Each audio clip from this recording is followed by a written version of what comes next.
उत्पन्ना एकादशी के व्रत कथा। मार्गशीर्ष कृष्ण एकादशी।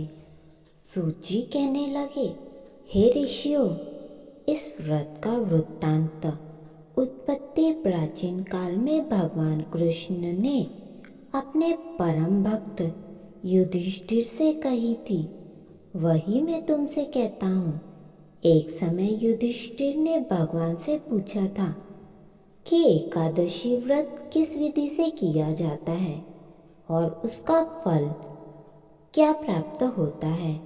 उपवास के दिन जो क्रिया की जाती है, आप कृपया करके मुझे कहिए। इस वचन को सुनकर श्री कृष्ण कहने लगे, हे युधिष्ठिर, मैं तुमसे एकादशी व्रत का महात्म्य कहता हूँ, सुनो। सर्वप्रथम हेमंत ऋतु में मार्गशीर्ष कृष्ण एकादशी से इस व्रत का प्रारंभ किया जाता है। दशमी को सायंकाल के समय भोजन के बाद अच्छी प्रकार से दातून करके, ताकि अन्न का अंश मुंह में न रह जाए। रात्रि को भोजन कदापि ना करे, ना अधिक बोले। एकादशी के दिन प्रातः सुबह 4 बजे उठकर सबसे पहले व्रत का संकल्प करे। उसके पश्चात शौच आदि से निवृत्त होकर शुद्ध जल से स्नान करे। व्रत करने वाले चोर, पाखंडी, परस्त्रीगामी, निंदक, मिथ्याभाषी तथा किसी भी प्रकार के पापी से बात ना करे। स्नान के पश्चात धूप, दीप, नैवेद्य 16 चीजों से भगवान की पूजन करे और रात को दीपदान करे। रात्रि में सोना या प्रसंग नहीं करना चाहिए।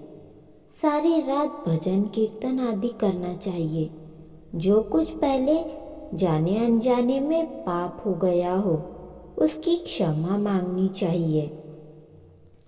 धर्मात्मा पुरुषों को कृष्ण और शुक्ल दोनों पक्ष की एकादशियों को समान समझना चाहिए। जो मनुष्य ऊपर लिखी विधि के अनुसार एकादशी व्रत करते हैं, उन्हें शंखोद्वार तीर्थ में स्नान करके भगवान के दर्शन करने से जो फल प्राप्त होता है, वह एकादशी व्रत के 16वें भाग के भी समान नहीं है। व्यतिपात के दिन दान करे। दान देने से लाख गुना फल की प्राप्ति होती है। संक्रांति से 4 लाख गुना और सूर्य चंद्र ग्रहण में स्नान दान में जो पुण्य प्राप्त होता है, वही पुण्य एकादशी व्रत को करने से मिलता है।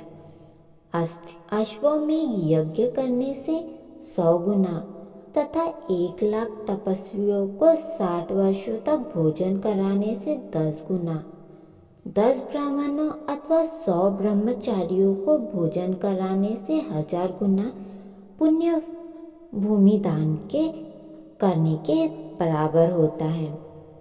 इसे 1000 गुना पुण्य कन्यादान से प्राप्त होता है। इसे भी 10 गुना पुण्य विद्यादान से प्राप्त होता है। विद्यादान से 10 गुना पुण्य भूखे को भोजन कराने से होता है। अन्नदान के समान इस संसार में कोई कार्य नहीं जिससे देवता और पितर दोनों तृप्त होते हो, परंतु एकादशी व्रत का पुण्य सबसे अधिक होता है। हजारों यज्ञों से भी अधिक इसका फल होता है। इस व्रत का प्रभाव देवताओं को भी दुर्लभ है। रात्रि को भोजन करने वालों को उपवास का आधा फल मिलता है और एक दिन में एक बार भोजन करने वालों को भी आधा फल प्राप्त होता है। जबकि निर्जला व्रत रखने वालों को महात्म्य तो देवता भी वर्णन नहीं कर सकते। युधिष्ठिर कहने लगे कि हे भगवान, आपने हजारों यज्ञ, लाखों गोदान को भी एकादशी के व्रत के बराबर नहीं बताया है। सो यह तिथि सब तिथियों में उत्तम कैसे हुई बताइए। भगवान कहने लगे, हे युधिष्ठिर, सतयुग में मूर नाम का दैत्य उत्पन्न हुआ। वह बड़ा बलवान और भयानक था। इस प्रचंड दैत्य ने इंद्र, आदित्य, वसु, वायु, अग्नि आदि सभी देवताओं को पराजित करके भगा दिया था। तब इंद्र सहित सभी देवताओं ने भयभीत होकर भगवान शिव से सारा वृत्तांत कहा और बोले, हे कैलाशपति, मूर दैत्य से भयभीत होकर सब देवता मृत्यु लोक में फिर रहे हैं। तब भगवान शिव ने कहा, हे देवताओं, तीनों लोकों के स्वामी, भक्तों के दुखों का नाश करने वाले भगवान विष्णु की शरण में जाओ। वे तुम्हारे दुखों को दूर कर सकते हैं। शिव जी के ऐसे वचन सुनकर सभी देवता क्षीर सागर पहुँचे। वहाँ भगवान के शयन करते देख हाथ जोड़कर उनकी स्तुति करने लगे। हे देवताओं द्वारा की गई स्तुति करने योग्य प्रभु, आपको बारंबार नमस्कार। देवताओं की रक्षा करने वाले मधुसूदन, आपको नमस्कार। आप हमारी रक्षा करें। दैत्यों से भयभीत होकर हम सब आपकी शरण में आए हैं। आप इस संसार के कर्ता हो, माता पिता, उत्पत्ति और पालन करता और संहार करने वाले हो। सबको शांति प्रदान करने वाले हो। आकाश और पाताल भी आप ही हो। सबके पितामह ब्रह्मा, सूर्य, चंद्रमा, अग्नि, सामग्री, होम, आहुति, मंत्र, तंत्र, जाप, यजमान, यज्ञ, कर्म करता, भोक्ता भी आप ही हो। आप सर्वव्यापक हो। आपके सिवा तीनों लोकों में चर अचर कुछ भी नहीं है। हे भगवान, दैत्यों ने हमको जीतकर स्वर्ग से भ्रष्ट कर दिया है और हम सब देवता इधर उधर भागते भागते फिर रहे हैं। आप इन दैत्यों से हम सबकी रक्षा करें। इंद्र के ऐसे वचन सुनकर भगवान विष्णु कहने लगे कि हे इंद्र, ऐसे मायावी दैत्य कौन है जिसने सब देवताओं को जीत लिया है? उसका नाम क्या है? उसने कितना बल है और किसके आश्रय में है तथा उसका स्थान कहाँ है? यह सब मुझे कहो। भगवान के वचन सुनकर इंद्र बोले, भगवान, प्राचीन समय में एक नाड़ी जंग नामक राक्षस था। उसके महापराक्रमी और लोकविख्यात मूर नामक एक पुत्र हुआ।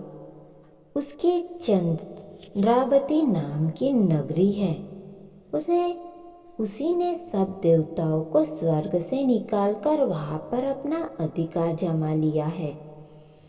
उसने इंद्र, अग्नि, वरुण, यम, वायु, ईश, चंद्रमा आदि सब के स्थान पर अधिकार कर लिया है। सूर्य बनकर स्वयं ही प्रकाश करता है, स्वयं ही मेघ बन बैठा है और सबसे अजेय है ये असुर निकंदन। उस दुष्ट को मारकर देवताओं के अजय बनाइए।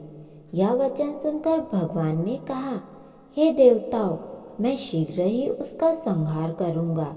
तुम चंद्रावती नगरी जाओ। इस प्रकार कहकर भगवान सहित सभी देवताओं ने चंद्रावती नगरी की ओर प्रस्थान किया। उस समय दैत्य मूर सेना सहित युद्ध भूमि में गरज रहा था। उसकी भयानक गर्जना सुनकर सभी देवता भय के मारे चारों दिशाओं में भागने लगे। तब स्वयं भगवान रणभूमि में आए तो दैत्य उन पर भी अस्त्र शस्त्र आयुध लेकर दौड़ा। भगवान ने अपने स्पर्श सर्प के समान अपने बाणों से बींध डाला। बहुत से दैत्य मारे गए, केवल मुर बचा रहा। वह अविचलित भाव से भगवान के साथ युद्ध करता रहा। भगवान जो भी तीक्ष्ण बाण चलाते वह उसके लिए पुष्प सिद्ध होता। उसका शरीर छिन्न भिन्न हो गया, किंतु वह लगातार युद्ध करता रहा। दोनों के बीच मल्लयुद्ध भी हुआ। 10,000 वर्ष तक उनका युद्ध चलता रहा, किंतु मुर नहीं हारा। थककर भगवान बद्रिकाश्रम चले गए। वहाँ हेमंतवती नाम के सुंदर गुफा थी। उसमें विश्राम करने के लिए भगवान उसके अंदर प्रवेश कर गए। यह गुफा 12 योजन लंबी थी। उसका द्वार एक ही था। भगवान विष्णु वहाँ योग निद्रा की गोद में सो गए। मुर भी पीछे पीछे आया। भगवान को सोया देखकर मारने की उद्यता हुई। तभी भगवान के शरीर से उज्जवल कांतिमय रूप वाली देवी प्रकट हुई।